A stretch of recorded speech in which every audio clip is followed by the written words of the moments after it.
But they're really criticizing science because I represent science. If you're vaccinated, you really don't need to worry about getting it in a way that's serious or transmitting it. That is true. That is correct, Chris. It'll either protect you completely against infection, and the chances are very likely that you'll not be able to transmit it to other people. The risk is extremely low of transmitting it to anybody else. Full stop. Vaccinated people are clearly capable of transmitting the infection.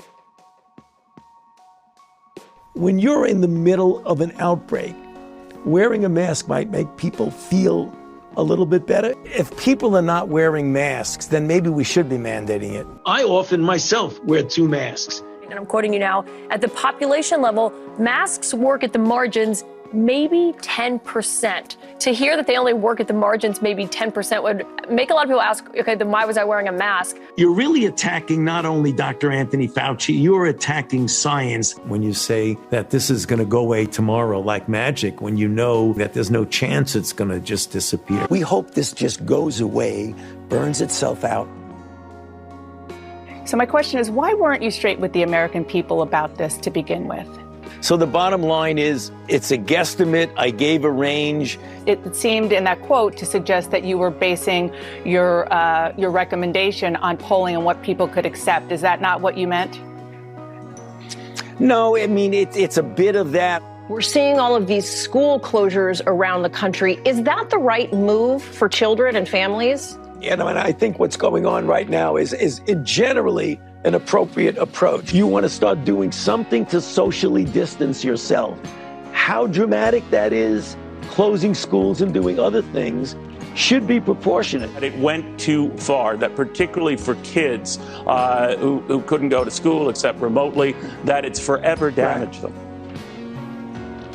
Well, I don't think it's forever irreparably damaged anyone. The U.S. Surgeon General has called it an urgent public health crisis, a devastating decline in the mental health of kids across the country.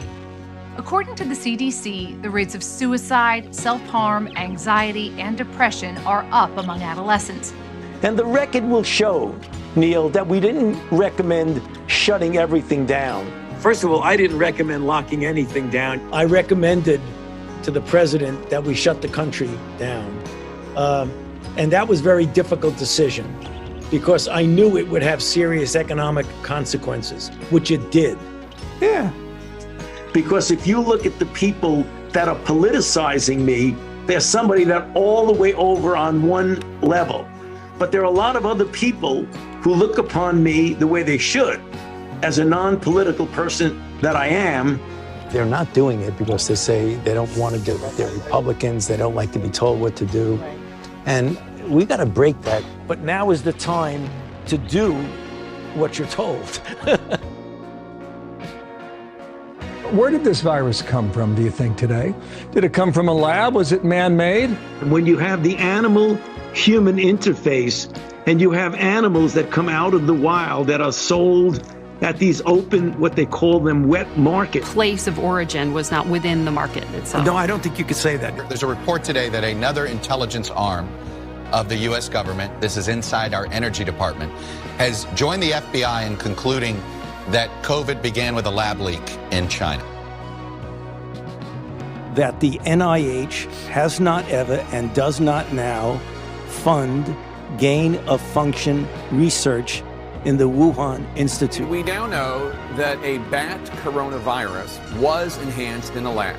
The National Institutes of Health acknowledged that it funded research of a virus that was studied at the Wuhan Institute of Virology.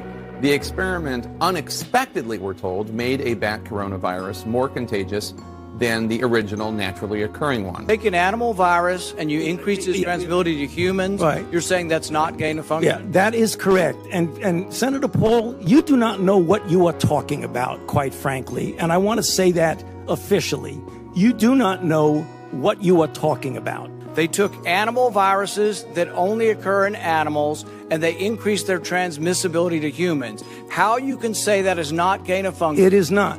What we're talking about now is the gain-of-function research in studies that increase predominantly the transmissibility as well as pathogenesis and alteration of host range of the virus. Somebody is lying here, Senator. It is you.